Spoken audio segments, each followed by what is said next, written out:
തെക്കൻ കൊച്ചി പതിവ് തന്നെ അറിയപ്പെടുന്ന വിശുദ്ധ ആന്റണി തീർത്ഥാടന ദേവാലയ തിരുനാൾ ഇന്ന് ആരംഭിച്ചിരിക്കുന്നു. കമോങ്കോട് സെന്റ് ആന്റണീസ് പിൽഗ്രിം ചർച്ചിലേക്ക് എല്ലാവർക്കും സ്വാഗതം.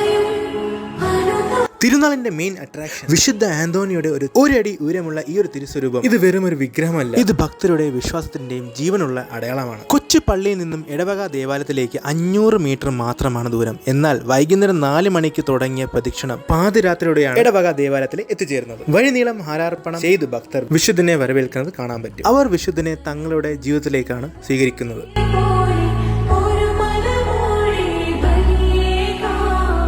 നേർച്ചയായ രക്തദാനം നടത്തുന്ന കേരളത്തിലുള്ള അപൂർവമായ ഒരു ദേവാലയം. ഇനി നമുക്ക് തിരുനാളിന്റെ കൊടിയേറുന്ന ദൃശ്യങ്ങളൊന്ന് കാണാം.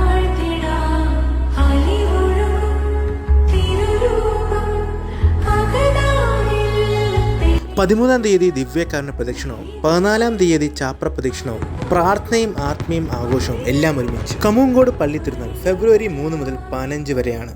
ഇതൊരു തിരുനാൾ മാത്രമല്ല, ഇത് വിശ്വാസത്തിന്റെ സ്നേഹം, പ്രതീക്ഷയുടെ ഒരു മഹോത്സവമാണ്. എല്ലാവർക്കും സ്വാഗതം.